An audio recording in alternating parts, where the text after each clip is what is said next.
I wish I could say this story started with fireworks or some dramatic family blow-up, but honestly, it started with a cherry tomato plant. My name's Ben, I'm 34, and my wife Claire and I live in a quiet, leafy suburb just outside a mid-sized city. We bought our house 7 years ago after scraping together every penny we had and borrowing more than we were comfortable with. But it was worth it. The place had a cozy 2-story brick home, a big wraparound porch Claire instantly fell in love with, and a spacious backyard with a gentle slope that led into what I always called our mini orchard, a row of 3 old apple trees and a patch we turned into a little vegetable garden. That garden was Claire's pride and joy. She could spend hours there, kneeling in the dirt, coaxing life out of the soil like it was some sort of magic. Tomatoes, basil, squash, cucumbers, you name it. The neighborhood was quiet, mostly older couples who'd lived here for decades. Everyone waved when they passed, lent tools, watched each other's pets. It was the kind of place where people brought you banana bread when you moved in. At least, that's how it was until Linda moved in next door. Linda was, to put it gently, not a banana bread type of neighbor. She bought the house next to ours about a year ago, after the previous owners downsized. She was maybe in her early 50s, had that perfectly stiff hair that didn't move when the wind blew, and wore sunglasses even on cloudy days. The first time we met, she barely looked up from her phone when I introduced myself. Just a tight smile and a distracted Claire baked her brownies and brought them over in a nice tin. Linda didn't even open the door all the way, just reached out, took them with 2 fingers like they might be radioactive, and shut the door. Claire stood there blinking for a second like she'd just been slapped with a paper towel. Still, we tried. We always try. Because being good neighbors used to mean something. Things were quiet for a few months. Linda kept to herself. We kept to ourselves. But we started to notice little things. She'd walk her dog, some tiny, yappy thing with a pink sweater, right along the edge of our lawn, sometimes letting it wander in and leave little gifts behind. Claire asked her once, very politely, to clean it up. Linda just said, "Oh, it's probably from a squirrel," and walked off. Then came the hedge trimming incident. I had taken the weekend to clean up our backyard, shaping the hedges along the side that bordered Linda's property. They were technically ours, planted well within the fence line, and I trimmed them meticulously. That Monday, I came home to find them butchered. I mean, hacked down unevenly like someone took a weed whacker to them blindfolded. When I asked Linda about it, she shrugged and said they were overhanging too much, and she was just protecting her space. I pointed out they were well within our property line, but she just smiled and said, "Oh, lines can be tricky." That phrase stuck with me. Lines can be tricky. The next week, we found a white plastic stake in our garden. One of those little boundary markers, jammed right through Claire's cherry tomato patch. I assumed it was a mistake, maybe left by a surveyor. But when I pulled it up, another one appeared the next day. Then another. They kept creeping inward, slowly, over the course of a few weeks, until about 6 feet of our garden had these little plastic markers poking up like weeds. It felt like some passive-aggressive board game, and we were losing. I confronted her. I shouldn't have gone alone, but I was too angry to think straight. "Hey, Linda," I said, trying to keep my voice even. "Do you know anything about the stakes in our yard?" She was watering a potted plant on her porch, one of those fussy ornamental ones that didn't seem to grow. She didn't even turn around. Just said, "I'm just marking what's technically mine." "Technically yours?" I blinked. "Linda, the property line is clearly marked. It's been the same for decades. We have the original survey." She turned then, slowly, like a villain in a movie. "Surveys can be wrong. Old ones, especially. I had a guy come out. Said the line cuts through that weird little slope of yours. It's common in neighborhoods like this. Poor planning." I stared at her. "You can't just claim our garden. That land is ours." She smiled, tight, smug, knowing. Good luck proving anything. I went inside shaking. Not just with anger, but confusion. What was this? Was she bluffing? Was there some kind of law that let her do this? Claire was already looking through the drawer with all our house papers, digging out the survey we got when we bought the place. The line was clear, straight as an arrow, running a good 8 feet on our side of where Linda claimed it did. We thought that would be the end of it. But then we came home 2 days later to the sound of hammering. And that's when we saw it. A fence. A brand new, waist-high wooden fence being built, right through the middle of our backyard. Not on the edge. Not between our properties. Through our backyard. Through the tomato patch. through the marigolds. Claire screamed when she saw one of the workers casually toss her little decorative gnome aside like it was trash. I marched over, furious, and demanded they stop. The guy shrugged and said, "We were told this was part of her property now." She showed us a new survey. I knocked on Linda's door so hard I thought it might splinter. She opened it, all calm and collected, sipping from a mug that said #BossBabe. When I told her she was trespassing and damaging our property, she just said, "Take it up with the county. I already filed everything." Then she closed the door in my face. That night, Claire sat on the back steps and cried. She looked at the broken garden beds, the scattered mulch, the tomato cages lying on their sides like little metal skeletons, and she cried. And I sat next to her, feeling completely powerless. We were just two regular people, up against someone who seemed to know how to play the system, or at least act like she did. But that's when something shifted in me. Because while I may not have known every legal detail, I did know one thing. Claire and I had done everything by the book when we bought this house. Every signature, every permit, every boundary. And Linda? Linda had made one big mistake. She assumed we'd just roll over. She had no idea who she was messing with. And that's when I made the call that changed everything. I didn't sleep that night. I just sat at the kitchen table, flipping through the original property documents while Claire lay curled up on the couch under a blanket, her face blotchy from crying. I'd never seen her so heartbroken over something like this. I mean, sure, we'd had hard times before, financial stress, work issues, even a rough patch in our marriage, but nothing like this. This wasn't just a patch of land. It was hers. That garden had gotten her through 2 miscarriages, through job layoffs, through her mother's death. She told me once that planting seeds made her feel like she still had control over something in the world. And Linda had just ripped it out of the ground like it meant nothing. The next morning, I took the day off work and drove straight to the county office. I don't even know what I was expecting. Maybe that I could walk in with the survey and someone would say, "Oh, no problem, sir. We'll take care of that awful woman right away." But of course, real life isn't that simple. After waiting an hour in a cramped lobby filled with people shouting about parking tickets and zoning issues, I finally got to speak with someone from the Land Records Department. I laid out everything.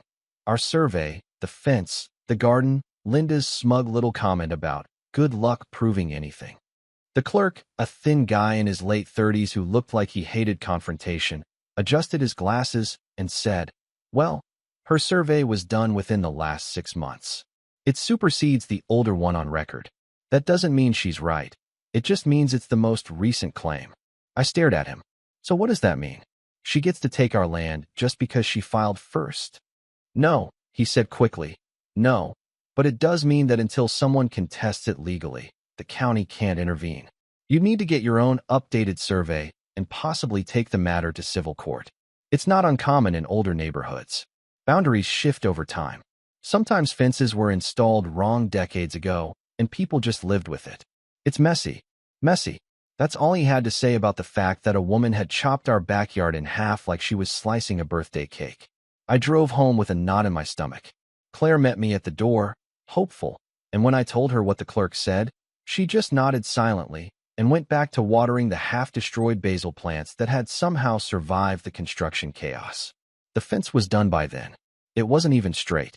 Just a jagged row of boards, clearly rushed, but standing firm like a middle finger planted right in the soil. That weekend, I paid out of pocket for a new private survey. The guy came with his equipment, measured everything carefully, and after 2 hours, handed me a folder. "Your original line's correct," he said. "No question. That fence cuts about 6.5 feet into your property. She's got no claim to it." Finally, some confirmation. I asked him if he could file it with the county, but he told me I'd have to do that myself, along with possibly filing a formal dispute or court claim to have the fence removed. That's when it hit me. We were going to have to fight this. Legally, financially, emotionally, and Linda knew it. The next few weeks were torture. Linda started acting like the fence had always been there. She redecorated our side, planting little shrubs, placing a plastic flamingo, even stringing solar lights along the top rail. She had the audacity to call the cops one evening when Claire leaned over to water one of the tomato plants that had started regrowing under the fence. Said we were tampering with her property. The officer was polite, but clearly uncomfortable. "Look, you guys need to settle this in court. I'm not a land dispute judge. Just try to avoid each other. Avoid each other? We shared a property line, and now a fence right through our backyard. You couldn't design a worse tension cooker. Claire started staying indoors more. She stopped tending to the rest of the garden, even though the other side was still intact. It just reminds me of what she took, she whispered one night, staring at her untouched gloves by the door. It killed me. Every time I looked at that fence, I didn't just see a line of wood. I saw what it was doing to her. To us. One day I came home and found her kneeling beside the fence, just sitting there, staring at a cluster of wilted marigolds. She looked so small, so defeated. That night, after dinner, she asked, "Do you ever wish we'd bought somewhere else?" It was like a punch to the gut. We had built our whole life around this house, and now it felt like a prison. But things weren't done getting worse. About a month after the fence went up, I was mowing the lawn, what was left of it, when Linda approached me from her driveway. She had a stack of papers in one hand and that same stupid mug in the other. "Just wanted to give you a heads up," she said, all chipper. "I'm building a gazebo." I turned off the mower, wiping sweat from my face. "A gazebo? Where?" She smiled. "Oh, on my new part of the yard. Right where that little slope is. It'll be great for entertaining." I stared at her. "You mean the part you illegally claimed?" She shrugged. "Well, I see it differently. And apparently the county does too, since no one's stopping me." That night, Claire and I sat in the living room staring at the survey papers, the complaint forms, the fence photos. We were up against a wall, literally and legally. Filing a civil suit could take months, maybe years. We didn't have the cash to burn on lawyers. And if she did build a gazebo on our property, that would complicate everything. That's when the idea came to me. I started reading, researching. I stayed up late every night going through land records, county policies, encroachment cases, precedent rulings. I found a legal aid group that helped homeowners facing boundary disputes. And I found something Linda had overlooked. A tiny, boring detail. When she filed her updated survey, she failed to notify the County Planning Commission. Not just that, she also ignored the mandatory 30-day waiting period before beginning construction on any permanent structure involving a boundary change. And the kicker? There was a record of a warning letter sent to her mailbox. One she signed for, one she ignored. That was the moment the tide started to turn, even if Linda didn't know it yet. But before I could act on it, the betrayal happened. It wasn't just about the fence anymore. It wasn't just about the garden or a gazebo. It was about the fact that someone we trusted, someone who had known us for years, chose her side. Claire's sister, Jenna. Now, Jenna was always a little impressionable. She worked in real estate, flitted from one office to another, always chasing some hot new opportunity. She'd visited our house dozens of times over the years, watched our dog when we traveled, helped Claire plant the very first squash patch. She knew our yard, knew the line. She'd laughed over margaritas with us on the porch swing just last summer. But apparently Linda had been chatting with her, offering her coffee when Jenna parked down the street to visit, sharing her side of the story. And now? Now Jenna had filed an affidavit in support of Linda's claim. Claire found out when she was prepping our documentation for the legal aid group. The affidavit was publicly filed as part of Linda's permit expansion request. Jenna had written that she distinctly remembered the previous owner saying the slope was technically part of both yards, and the fence was always meant to be temporary. A total lie. Claire stared at the screen for a long time. Then she quietly closed the laptop and walked out of the room. I found her crying in the laundry room 10 minutes later. "She was there," she said. "She helped me plant the lavender. She knows." It felt like we'd been stabbed in the back. I called Jenna the next morning. I didn't yell. I didn't curse. I just asked why. She hemmed and hawed, then finally admitted Linda had offered her some freelance staging work if she helped clarify the boundary issue. "Ben, it's not personal," she said. "It's just paperwork. Everyone wins. She gets her gazebo, you get peace." I hung up before I said something I'd regret. That was the breaking point. That was when I knew, for Claire, for our home, for everything we had built, I wasn't just going to fight this. I was going to bury Linda's smug little fence in legal fire. And she had no idea what was coming. Rock bottom didn't come with a bang. It came quietly. It crept in like fog, settling into the corners of our life until we couldn't see past it. After Jenna's betrayal, Claire barely spoke to her. They had been close, talking daily, sometimes texting each other nonsense late into the night like teenagers. But now, Claire's phone would light up with her sister's name, and she'd just flip it over, letting it ring out. Sometimes she'd stare at it for a few seconds longer than she wanted to, like she was waiting for an apology that wasn't coming. And it never did. Linda, on the other hand, was in full victory parade mode. She hosted barbecues on her new slice of our yard, complete with fairy lights and pop music blaring from a Bluetooth speaker. Her plastic flamingo collection expanded. She invited guests over, always when Claire and I were outside, loudly proclaiming how she'd finally cleaned up the neighborhood eyesore. One afternoon, I caught one of her guests using our tomato cage as a footrest. We felt erased in our own home.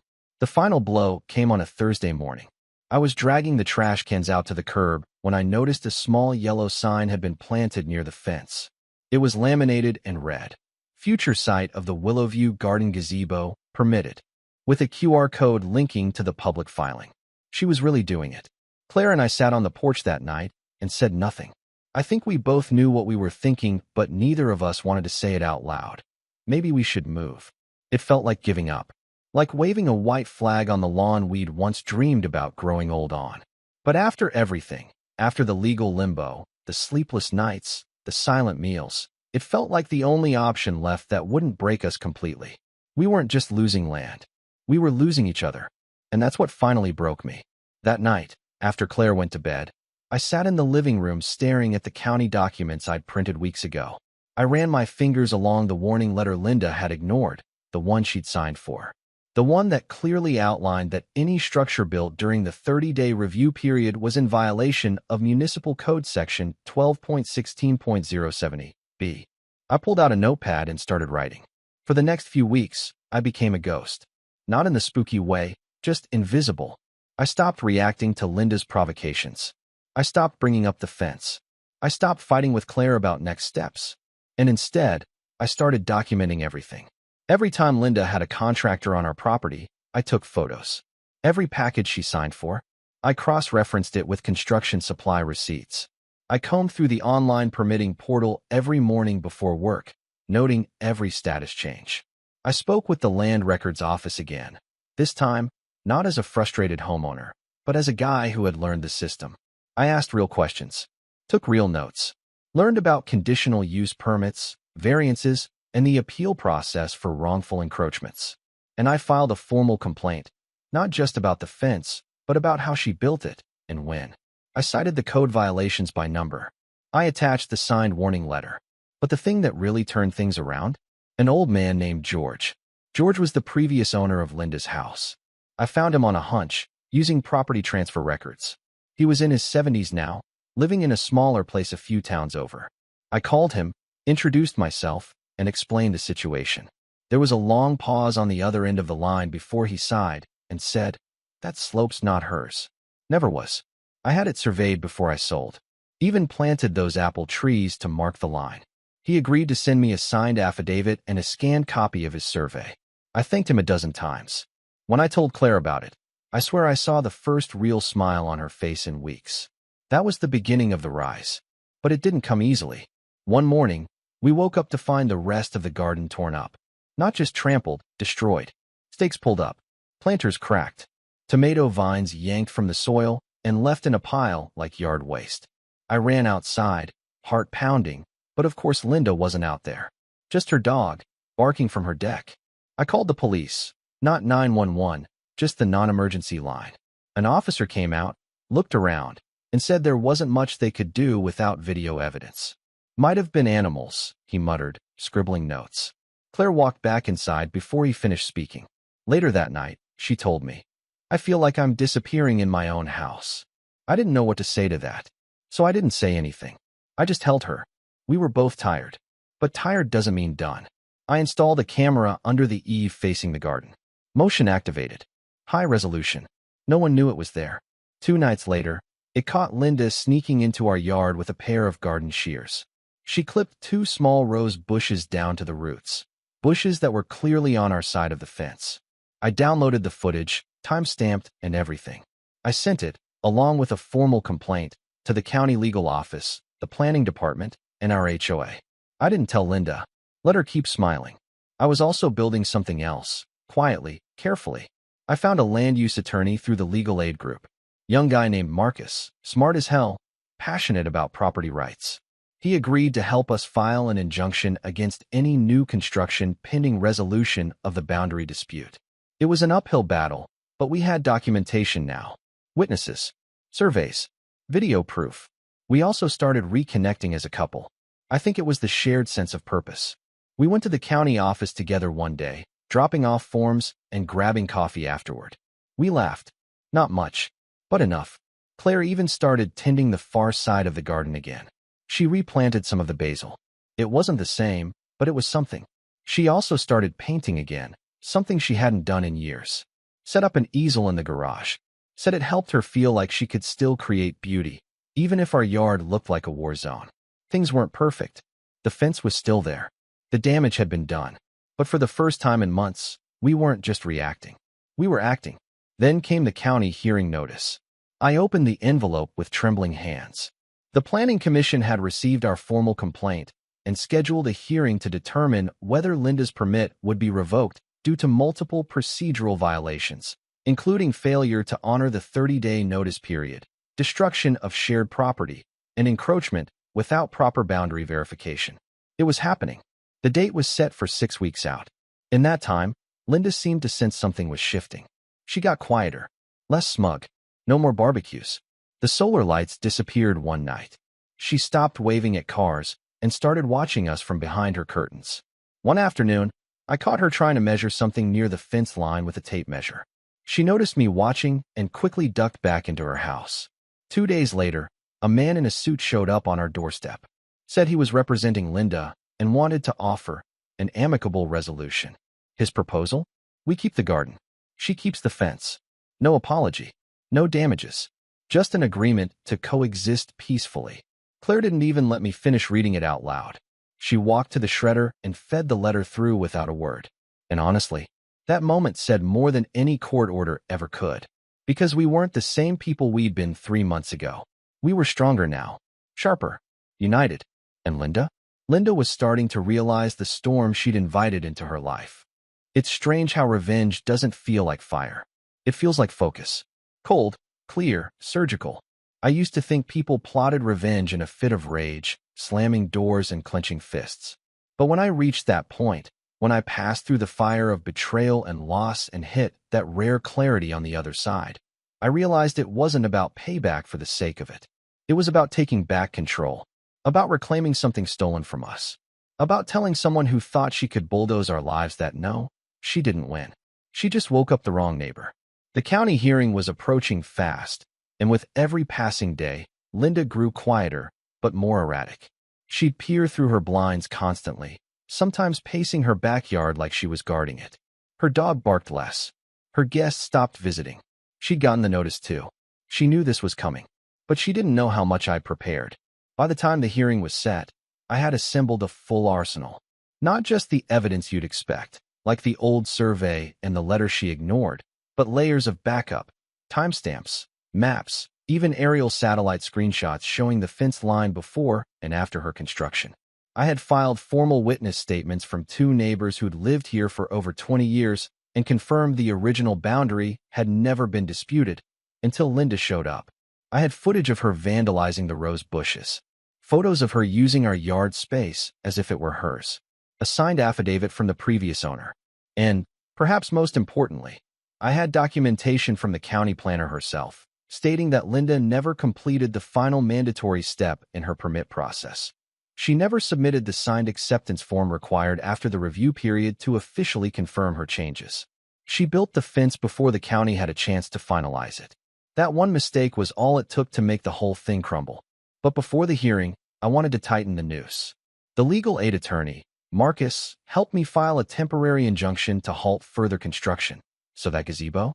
It never even broke ground. A county inspector came by to check the permit status and was visibly annoyed when he saw the fence.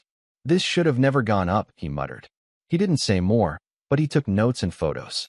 The day after that, I received a call from a reporter at a small local paper. Apparently someone, probably one of our friendly neighbors, had tipped them off about a property dispute gone haywire. They were interested in doing a feature. Claire wasn't sure. "Do we really want to go public with this?" she asked, curling up next to me on the couch. I thought about it for a while. No, I said, we want her to think we might. So I agreed to speak to the reporter, off the record. I gave just enough to confirm that there was a hearing coming and that county violations were involved. The next week, a short article appeared in the community section with the headline, "When Fences Make Enemies. Backyard Dispute Shakes Quiet Neighborhood." No names were mentioned, but the photo of our street made it pretty clear who it was about. Linda's car didn't move for 3 days after that. Not once. Meanwhile, I was moving with purpose. I asked Marcus if we could calculate damages, not just legal fees, but property value depreciation, loss of use of land, and destruction of garden assets. He put together a formal breakdown. It came out to $218,000 in projected damages, factoring in the long-term cost of removing the illegal structure and restoring the property. When I saw the number, I felt a strange calm settle over me. Not because of the money, but because I finally saw the shape of the endgame. And just to twist the knife a little more, I submitted that estimate as part of our pre-hearing brief. It would be attached to the official file, a public document. Anyone could read it.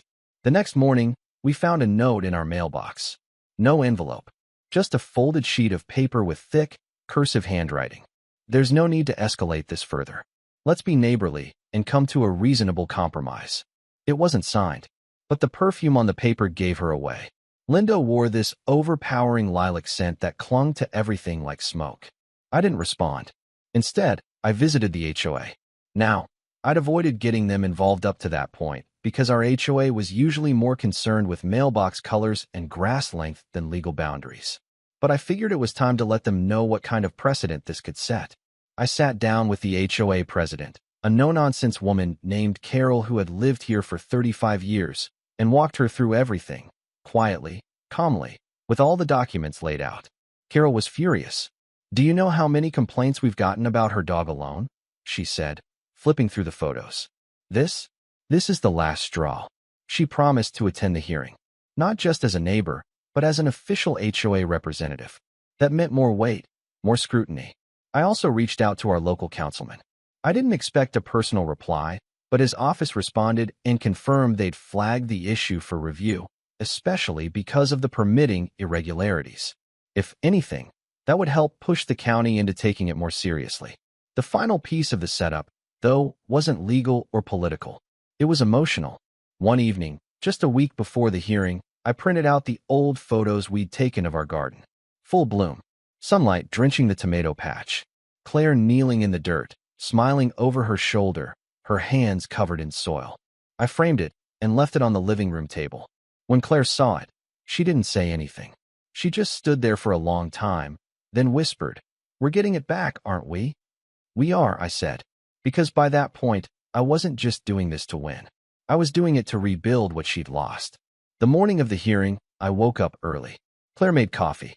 We sat in silence, sipping slowly, and then she reached across the table and squeezed my hand. "You ready?" she asked. I nodded. But the truth was, I'd never felt more ready for anything in my life. The hearing was set in a conference room at the municipal center. Rows of folding chairs. A panel of 3 planning commission members at the front.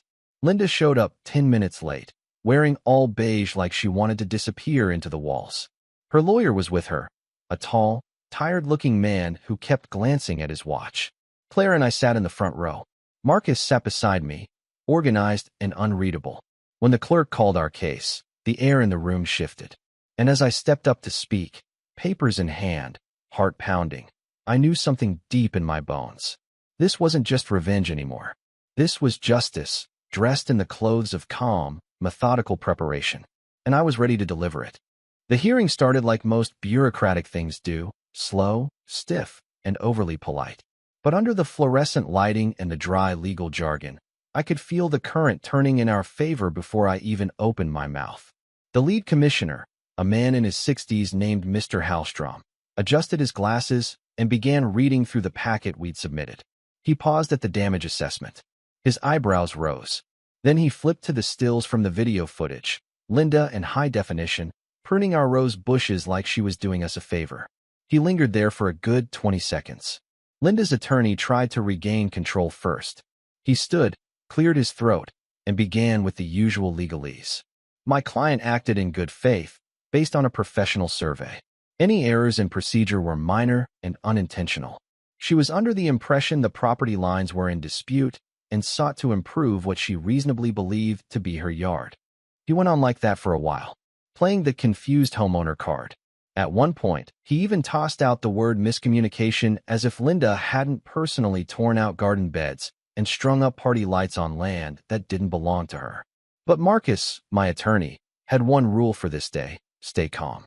Stick to the evidence. Let her bury herself. And she did.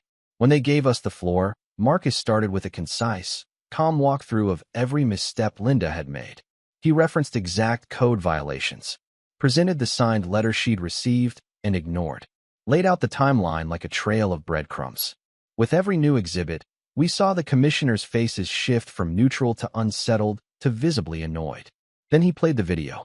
No one spoke as the footage showed Linda crossing the fence line at 11:43 p.m., shears in hand, cutting down the roses Claire had planted during our first year in the house. You could hear the quiet snip of the clippers. See the satisfied little smirk on her face as she picked up a blossom and tossed it aside. Mr. Hallstrom didn't even try to hide his expression. He leaned forward slightly and said, "Mrs. Carter, is that you in the footage?" Linda didn't answer at first. Her lawyer nudged her, but she kept her arms crossed, staring straight ahead. Eventually she mumbled, "Yes." That was all she said. One word. The woman who'd built a fence through our lives was suddenly mute. Claire squeezed my hand under the table. Next came the neighbor testimonies. Mr. Langford, a retired architect 2 doors down, stated firmly that the property line had always followed the apple trees. Then came Carol, the HOA president, who dropped the hammer. If this kind of behavior is allowed to stand, you'll have copycats throughout the neighborhood. It undermines decades of peaceful co-living. And frankly, it's embarrassing to the community. After that, Mr. Hallstrom called a brief recess. Linda didn't look at us. Her lawyer whispered to her, gesturing with his hands in frustration. She nodded once, but she looked pale, smaller somehow. When we returned to the room, the commission gave their findings. They were swift and decisive. Linda had violated county building codes by initiating construction before finalizing her permit. She had ignored a formal warning letter. She had failed to properly notify adjacent property owners of the proposed changes. She had entered and damaged property that was not hers, repeatedly, and her own surveyor, when contacted for clarification, admitted he had not cross-checked against the official municipal records. The county rescinded her construction permit in full.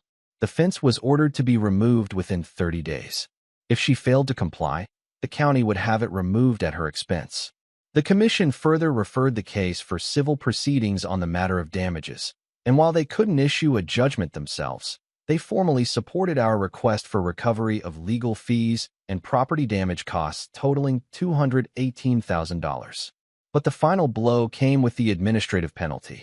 Because Linda had ignored a county stop work warning and submitted false boundary claims, she was fined an additional $17,500 in county violations, non-negotiable. When the decision was read aloud, I glanced at Linda. She wasn't smirking anymore. Her lips were pressed together so tightly they'd gone white, and her eyes had welled up with tears she refused to let fall. Her lawyer just stared at the floor, defeated. After the hearing, I walked out into the parking lot with Claire, both of us blinking in the daylight like we hadn't seen it in weeks. We didn't speak at first. It was too much, too big. Then Claire let out a laugh. A full, raw, relieved laugh that turned into tears halfway through. "They're making her tear it down," she whispered. "The whole fence. Every stupid board." I nodded. "And pay for all of it." For the first time in months, the weight on my chest was gone. The fallout was swift. Within a week, we received a letter from Linda's attorney offering to settle out of court and avoid prolonged litigation. The proposal included a full reimbursement of our legal costs, payment for landscaping repairs, and a gesture of goodwill in the amount of $60,000 if we dropped the pursuit of the remaining damages. We declined. By that point, Marcus had already filed the civil suit, backed by the county's findings and 3 signed affidavits from our neighbors. We didn't just want money. We wanted it on record, permanent, undisputable. A month later, Linda's fence was gone. She didn't take it down herself, of course. The county sent a work crew, billed her directly, and left a bare scar in the lawn where her petty little empire had once stood. Her gazebo dreams were over. Claire planted new rose bushes the same week. Linda eventually sold the house 6 months later. She didn't say goodbye. No more parties. No more barking dog. No more smugness. The new owners? A young couple with a toddler and a golden retriever. They brought over homemade banana bread their first week and asked if we liked zucchini, because they wanted to start a garden and had extra seeds.